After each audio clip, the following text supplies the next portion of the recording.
Pero para poder llegar a ese lugar, a ese momento maravilloso, nosotros tenemos que pasar por un proceso.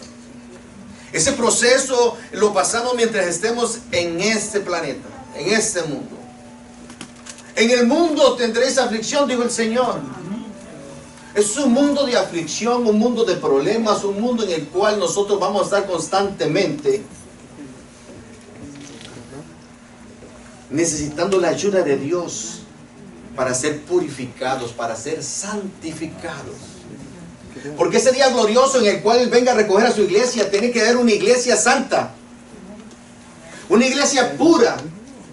Tiene que tener unas vestiduras limpias.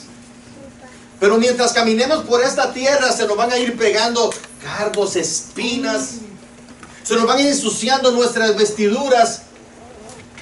Pero tenemos a Jesucristo.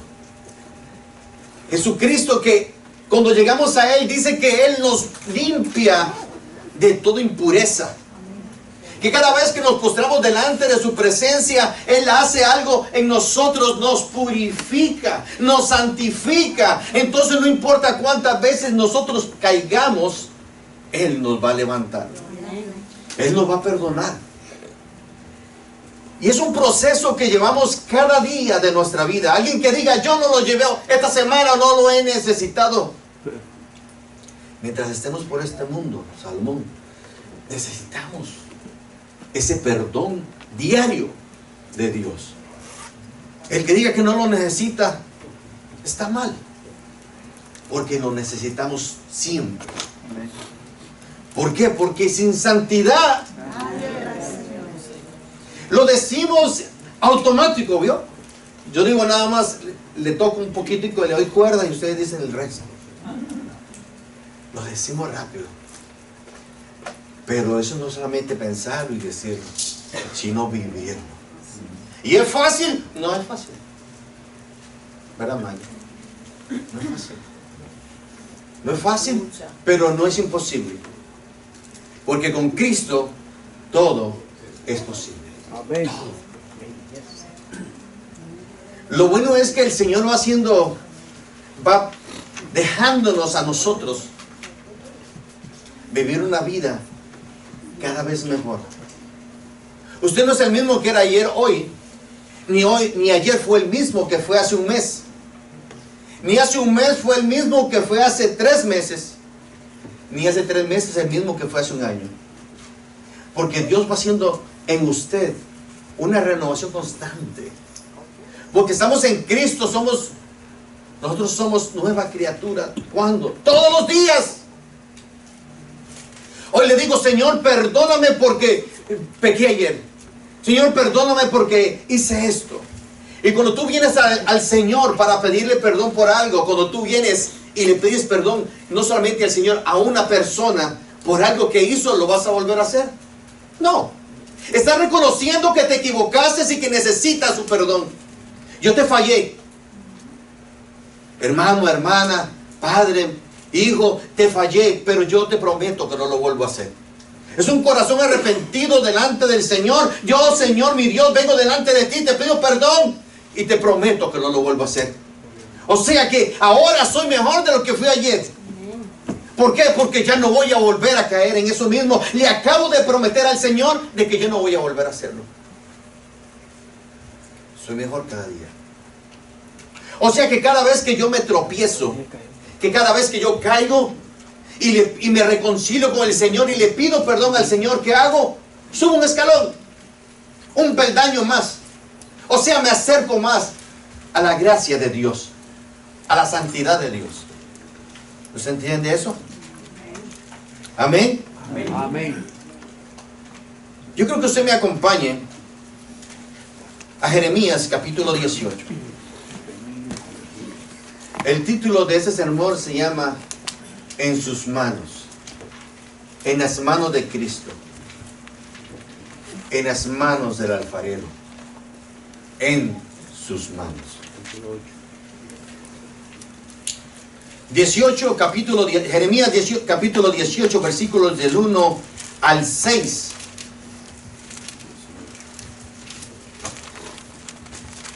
Si usted lo tiene, se pone de pie.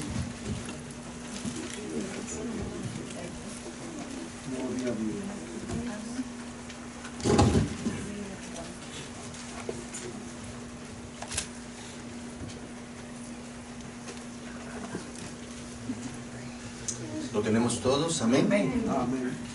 La palabra del Señor se lee en nombre del Padre, del Hijo y del Espíritu Santo. Palabra de Jehová vino a Jeremías diciendo: levántate y vete a casa del alfarero, y allí te haré oír mis palabras. Y descendí a casa del alfarero, y he aquí que él trabajaba sobre la rueda. Y la vasija de barro que él hacía se echó a perder en su mano. Y volvió y la hizo otra vasija, según le pareció mejor hacerla. Entonces vino mi palabra de Jehová diciendo: ¿no podré yo hacer de vosotros como este alfarero, oh casa de Israel? Dice Jehová. Y aquí que como el barro en mano del alfarero, así sois vosotros en mi mano, oh casa de Israel. Alex, ora por esa palabra. Amantísimo Dios, Padre de gloria, Dios eterno, te damos gracias, poderoso Señor, porque tú nos has escogido en esta tarde para que escuchemos esta palabra de vida, para que haga una transformación en nuestro ser, en nuestra mente, en nuestro corazón, Padre. Adoramos y bendecimos tu nombre por este maravilloso regalo. Te pedimos, Señor, que abra nuestro entendimiento, Señor, que tu Espíritu Santo nos dé la revelación correcta de esta palabra y como tú nos quieres hablar en esta tarde, Señor, porque sabemos que tú nos quieres bendecir. En el nombre maravilloso de Jesucristo. Amén. Amén. Amén. Pueden sentarse, hermanos. 4 escritores bíblicos hablaban del alfarero y del barro. Isaías, a quien se le había dado una visión de la santidad de Dios; a Jeremías, quien hablamos, a quien se le conocía como el profeta llorón; a Zacarías, a quien se escribió con tanta claridad del Cristo crucificado; y a Pablo, quien tenía tan claro el entendimiento de la gracia de Dios. Aleluya. En el mensaje de Jeremías sobre el alfarero y el barro, el mensaje que leímos, podemos ver cómo el Señor guía a este hombre hacia la casa del alfarero. El alfarero, todos saben lo que es un alfarero. Es una persona en la cual trabaja con el barro. Bendiciones. Una persona que trabaja con barro, hacen diferentes artículos con barro, hacen platos, hacen vasijas para agua, para calentar, diferentes artefactos, adornos. Pero en ese caso dice que estaba el alfarero trabajando la rueda. La rueda es una máquina, la cual en aquel entonces era de pie, que le dicen de pie porque le va dando pedal y eso va dando vuelta. Hoy día la tienen de motor.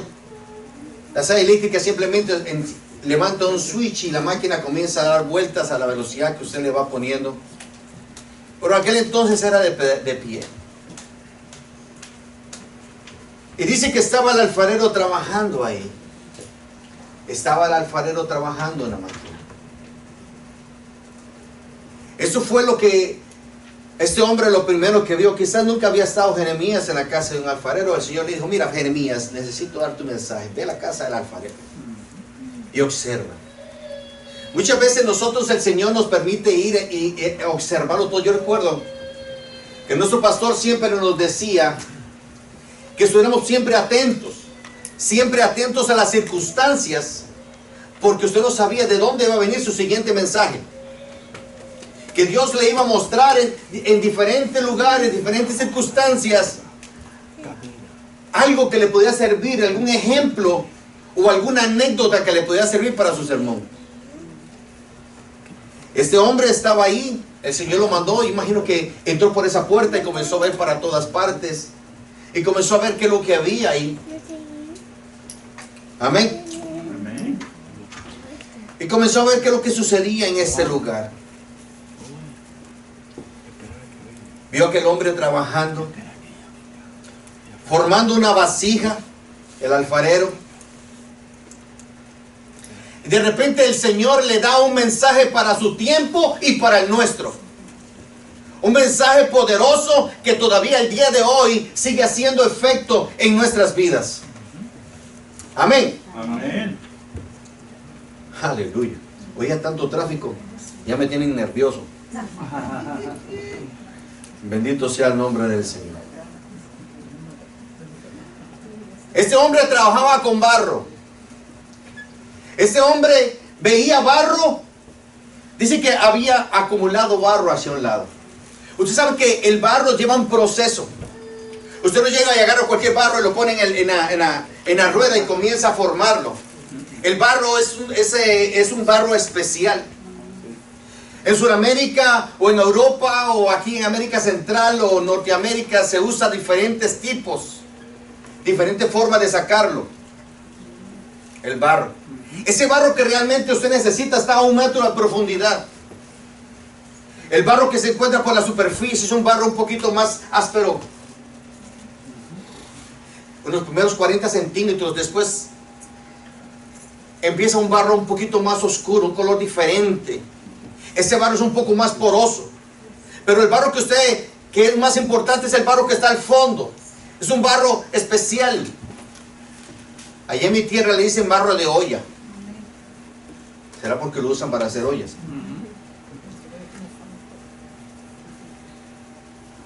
Ese barro, si usted utiliza el barro de la primera capa, no le sirve para nada. Se le va a quebrar. Si usa el barro de la segunda capa, ese barro tampoco le va a servir porque no tiene la consistencia adecuada. Pero si usa el barro del fondo, ese barro solo tampoco le va a servir porque se le va a quebrar. Pero si agarra los 3 barros y los mezcla, ese barro comienza a agarrar una textura más fuerte. Ese barro solo podrá usar para exterior como para interior. En lugares como en Europa no lo usan, en España no usan tanto, solamente usan el mejor barro. Pero en México usan estos 3 tipos de barro y le ponen una florcilla que encuentran en el campo. Para esa florcilla es el trabajo como de fibra, y lo mezclan todo para que cuando eso se mezcla todo, esa florcilla le sirve de fibra para que se una, para poder ser trabajado y que dure con mucho más tiempo. Pero ya cuando el hombre tiene este barro, lo tiene aparte. Una vez que ese barro lo pulveriza, lo deshace todo, lo puede almacenar. Pero para poder lograr ese barro lo tienen que pasar por un screen para sacar lo más grueso, hasta llegar a lo más fino. Cuando llega a lo más fino, le hacen un canalito en el centro y comienza a echarle agua poco a poco para ir mezclándolo y asegurarse que no tenga asperezas. Lo comienza a mezclar hasta que quede todo hecho, algo que lo pueda servirle como una masa. Después lo agarra y lo comienza a golpear para sacarle todo lo que tenga aire y toda aquella piedrita o arena más gruesa, porque no le sirve, no le va a servir, tiene que estar sedoso. Y comienza a batirlo y a moverlo y a moverlo y a amasarlo y a golpearlo. Este barro. Usted y yo, nuestras vidas son semejantes a este barro. Antes de ponerlo en la rueda, este barro tiene que ser amasado. Este barro tiene que ser procesado. Y muchas veces le decimos al Señor, tú al alfarero y yo como el barro. Pero cuando vienen los problemas en nuestra vida, no lo queremos, no queremos sufrir ningún dolor. Señor, y comenzamos a protestar y a reclamarle al Señor. Si el barro pudiera hablar, yo estoy seguro que también le reclamaría al alfarero: ¿por qué me golpeas? Porque si usted ve, yo no sé si alguna vez ha estado en un lugar de estos, pero el hombre golpea el barro y lo hace para un lado y para el otro, lo amasa para poder hacer que sea con la dosibilidad que necesita. Le va echando agua y le vuelve a mover y lo vuelve a mover hasta que tenga la consistencia que él necesita para ponerlo en la rueda. Entonces empieza a funcionar. Nosotros somos muchas veces como este barro. Nosotros a veces tenemos piedritas. Ya hemos sido lavados, el Señor nos ha traído, nos rescató el Señor, nos sacó de ahí 1 metro de profundidad, nos sacó de ahí. Ya el Señor hizo en nosotros, empezó el proceso, y ya no hay piedras entre nosotros en nuestra vida. Y ya comenzó el Señor a hacer otro proceso y nos puso ahí, pero no estamos listos para estar todavía en la mesa. El Señor tiene que seguir luchando con nosotros y sacando de nosotros todo aquello que nos sirve para poder ponerlos en la mesa. Una vez en la mesa, el Señor comienza a trabajar en nosotros. Aleluya. Muchas veces nosotros creemos que brincamos de un solo, desde que recibimos al Señor, brincamos a hacer cosas grandes. Para poder llegar nosotros a eso, tenemos que pasar por ese proceso. Un proceso en las manos del Señor. Un proceso en el cual el Señor va a ir alineando todo para que sirvas para su obra. Pero lo bonito del caso es que cuando el Señor te llamó, cuando el Señor te llamó la primera vez, ya Él tenía en mente lo que iba a hacer con tu vida. Ya el Señor sabía, ya el alfarero sabía qué es lo que iba a hacer contigo. Si una vez que lo purifique, una vez que lo santifique, una vez que haga de Él algo, lo que yo necesito, lo voy a poner en la mesa porque necesito que me sirva en este departamento. Él va a ser este vaso especial a mi servicio. Algunos de nosotros somos como aquellos jarrones que sirven en la parte exterior, afuera, y nos hacen con la consistencia suficiente para que no se quiebre, que resiste las inclemencias del tiempo, del calor, de la lluvia, del sol. Pero hay otros más que no necesita para la parte interna, para el interior de la casa. Necesita unos que trabajen en la iglesia y para que eduquen, para que enseñen, para que prediquen dentro de la iglesia, pero necesita otros y los hace más fuertes para que trabajen afuera. Que vayan por el mundo predicando el evangelio, salvando esas almas. Amén. Pero para eso necesitamos pasar por ese proceso. Pero muchas veces nos salimos del camino porque decimos, Señor, no hay sentido. O muchas veces no queremos entender qué es lo que Dios tiene para nosotros. ¿Por qué Dios te llamó?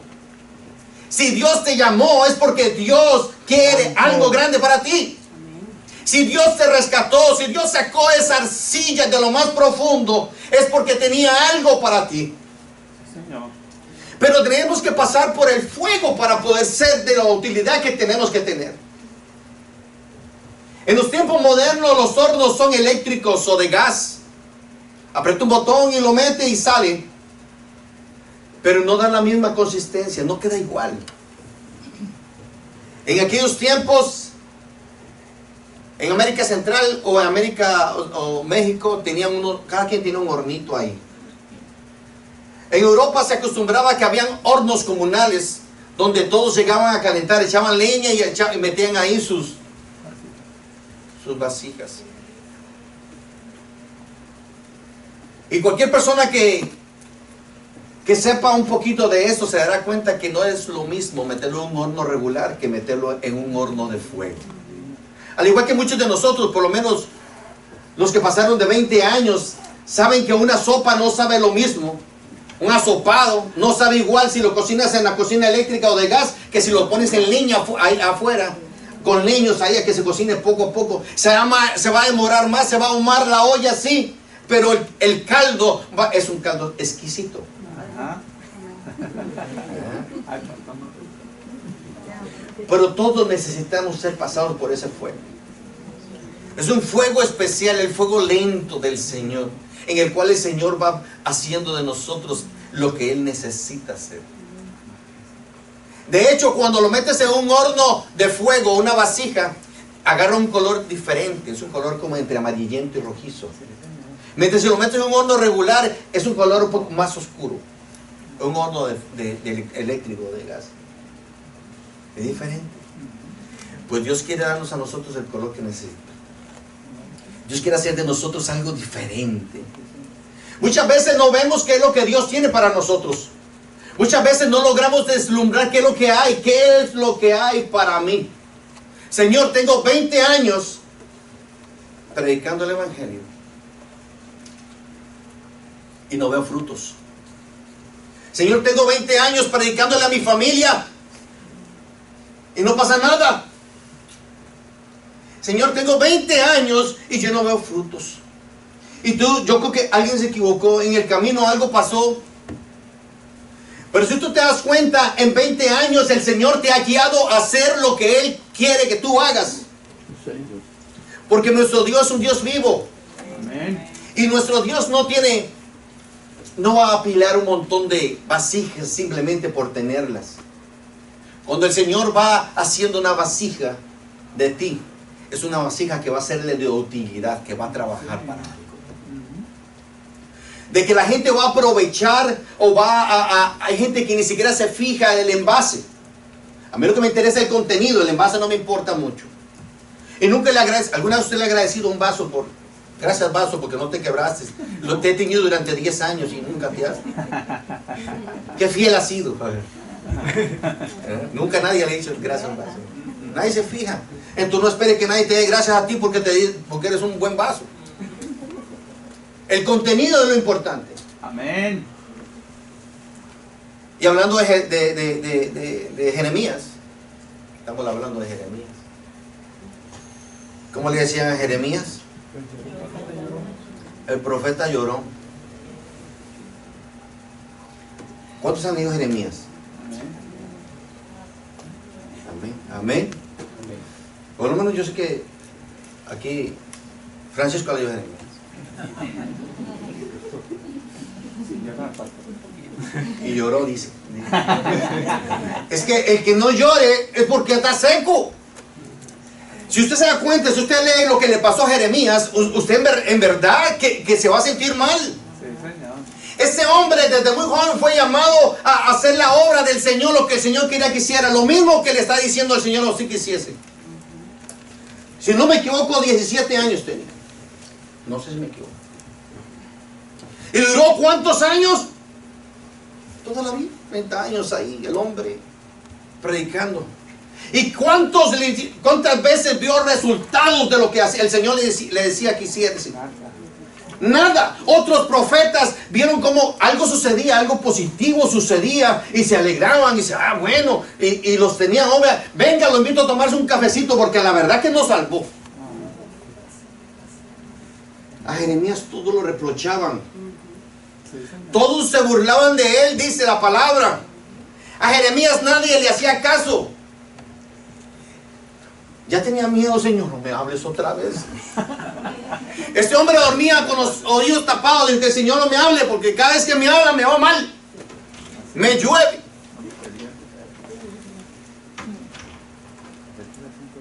Y el Señor en su misericordia, él no lo entendía, pero al principio, pero el Señor en su misericordia dijo, Jeremías, mira, te voy a pedir otra cosa. ¿Qué más, Señor? Además de todo eso, ¿qué más me vas a pedir? No te cases, no tengas hijos. Imagínese usted, hermano. No solamente, sino que también. Dice, ¿y a quién le voy a ir yo a llorar? Exacto. ¿A quién va a ir? ¿A quién va a servirme de apoyo? ¿Quién va a estar conmigo? Yo. Sí mismo. Yo, dijo el Señor, porque no vas a tener a nadie ahí. ¿Cómo no va a ser llorón? Imagínense usted, ¿cuántos de nosotros estaríamos llorando? Muchos lloran porque la tienen, pero la mayoría porque no la tienen. Aleluya. ¿Qué tú crees, Marco? Felicidades a los Vargas. Pues el Señor de nosotros muchas veces no vemos resultados. No vemos el resultado. Pero Dios nos hizo con un propósito. Sí, Señor. Y el propósito, aunque no lo logremos ver con estos ojos, el propósito se está llevando a cabo. Amén. Aunque no veas que tu familia se está salvando, sigue igual, todo sigue igual. Sigue lo mismo si el Señor te mandó a hacerlo. Porque el Señor se está glorificando. Y si no lo logras ver, pues Dios sabrá. Pero se va a glorificar en la vida de ellos, aun cuando sean viejos. Algún día van a ver frutos. Amén. Amén. Pero volvemos otra vez aquí al barro. El barro. El barro nos hace entender a nosotros que todos somos parte del mismo barro. Todos. El Señor a todos nos tomó del mismo lugar, a todos nos rescató del mismo sitio. Y esto con el propósito de que cada uno de nosotros nos comprendamos los unos a los otros. Porque somos del mismo barro. Hermano, ¿qué quiere usted decir con eso? Que todos tenemos corazones malvados y una naturaleza pecaminosa igual. Lo dice Jeremías capítulo 17, versículo 9. Engañoso es el corazón más que todas las cosas, perverso, ¿quién lo conocerá? Que todos hemos pecado y estamos destituidos de la gloria de Dios, según Romanos 3, 23. Venimos del mismo lado. Que todos debemos de darle cuenta a Dios algún día, según Romanos 14, 12. Que todos somos sometidos a tentación, según primera de Corintios 10, 13. Que todos debemos de morir y debemos de estar preparados, según Hebreos capítulo 9, versículo 27. Que todos somos parte de ello, así nos podemos comprender. Y cada vez que veas que el hermano tiene algún defecto, tiene algún problema, orar por él porque somos de los mismos. Orar por él porque somos parte del cuerpo de Cristo. Orar por él porque yo también tengo lo mío y necesito que alguien ore por mí. Pero muy fácil es ver hacia afuera y no ver qué es lo que hay dentro.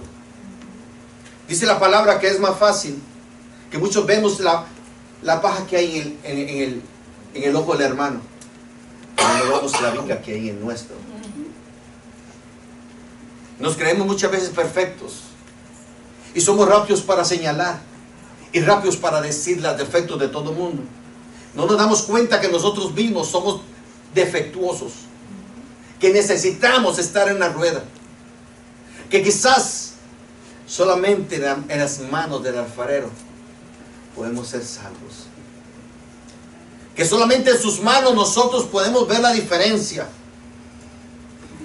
Porque cada vez que Él encuentra alguna desperfección, imperfección en la vasija que está haciendo de nosotros, en su misericordia Él no agarra la vasija, la tira al piso, a la basura, y agarra otro poco de barro y lo pone ahí otra vez, sino que Él deshace lo que está haciendo.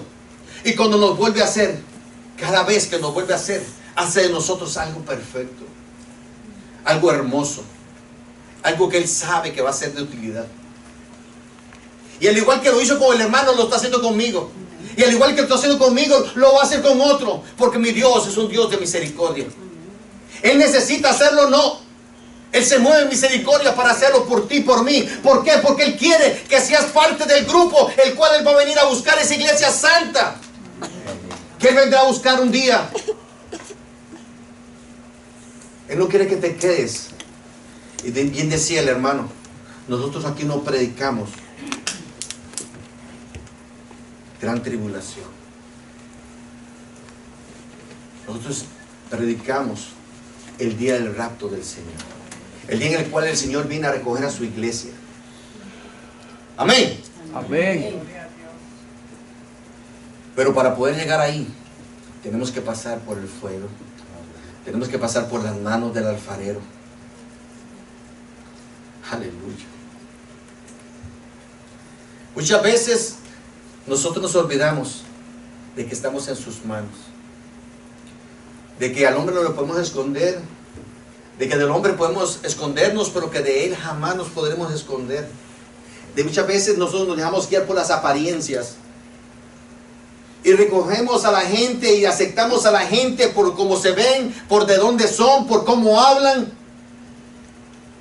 Pero Él, en su misericordia, nos acepta a todos tal y como somos, con nuestros defectos, nuestras imperfecciones, y hace de nosotros nueva criatura cada vez que llegamos delante de su presencia. Dice que el hombre, cuando entró el profeta, lo único que vio fue aquel hombre que trabajaba sobre la rueda. El que trabaje sobre la rueda no es un trabajo al azar que se lo leyó o lo vio en YouTube y comenzó a hacerlo. Para trabajar sobre la rueda se necesita talento, se necesita amor por hacerlo, necesita tener gracia para poder trabajar en la rueda de hacer algo. Hay gente que por más que quiera hacerlo, no lo logra hacer. Por más escuela que haya ido, no logra trabajar porque no son manuales. No son handy, como dicen por aquí. No sirven. Pero el Señor Dios Todopoderoso, Él es el alfarero perfecto. es el que toma nuestra vasija en sus manos. Aleluya, gracias, Gloria a Señor. Dios. Aleluya. Y hace ya tiene un diseño, Señor. Amén, amén. Un diseño especial.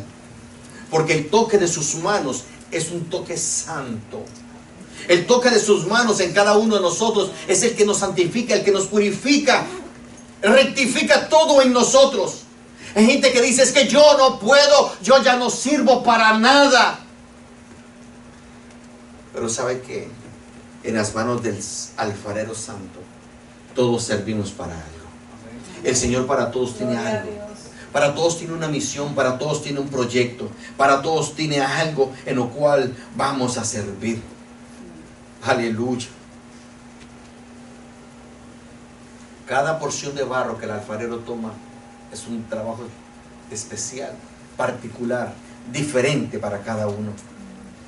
Bendito el nombre del Señor. Cada uno de nosotros tiene que estar preparado para ese día glorioso en el cual Él viene a recoger a su iglesia. Muchas veces experimentamos problemas en el camino y nos preguntamos por qué pasó esto, por qué pasó aquello. Y no tenemos que olvidarnos que siempre hay alguien, el enemigo, que está siempre al acecho nuestro. El enemigo va a tratar de hacer lo posible para que tú no estés listo para ese día glorioso.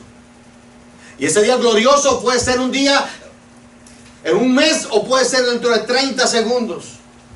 En un abrir y cerrar de ojos, dijeron los hermanos aquí, en la escuela dominical, que es algo rápido. No sabemos el día ni la hora cuando eso suceda. No sabemos cuándo va a ser. Lo que sí sabemos que va a suceder, y que usted y yo tenemos que estar listos para ese momento. ¿Por qué hace tanto énfasis en eso? ¿Por qué tanto dicen eso? Porque ese es el propósito por el cual nosotros nos reunimos como iglesia. El propósito de la iglesia es ese. El propósito de la iglesia es que nosotros constantemente nos estemos exhortando unos a otros para poder estar en momento en santidad, vivir una vida santa delante de Él. Señor. Una iglesia que no predique salvación, una iglesia que no predique arrepentimiento, una iglesia que no predique acerca de la venida del Señor, es una iglesia muerta. Porque la iglesia no fue llamada para predicar, para vivir una vida abundante o vivir una vida con mucho dinero. La iglesia fue formada por el Señor. Él es la cabeza de la iglesia. Y como es la cabeza de la iglesia, Él pretende, aleluya, que todo el cuerpo camine en armonía con Él, en armonía con su palabra. Guiados por su Santo Espíritu. Él quiere que la novia esté en su punto óptimo en el momento de las bodas. Que cuando Él la presente al Padre, aleluya, esté orgulloso de ella. ¿Estamos aquí, hermanos? Sí, Señor. Eso es lo que Dios quiere de cada uno de nosotros. Eso es lo que Dios quiere de la iglesia. Es muy bonito todo lo que sucede en la iglesia.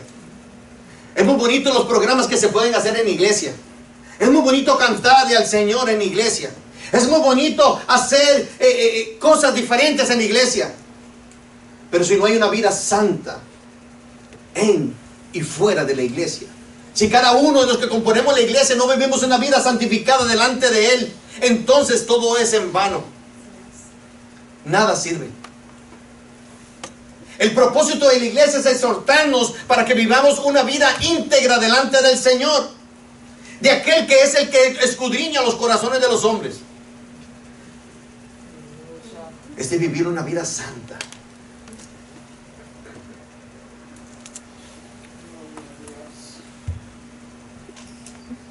El alfarero quiere hacer de nosotros una vasija. Él no te quiere desechar. Nunca ha estado en su mente desecharte. Él hace de nuevo el mismo barro, no importa las circunstancias. Él quiere hacer algo que sí le agrade a Él, de ti y de mí. Yo creo que nos pongamos en pie. Gloria a Jesús.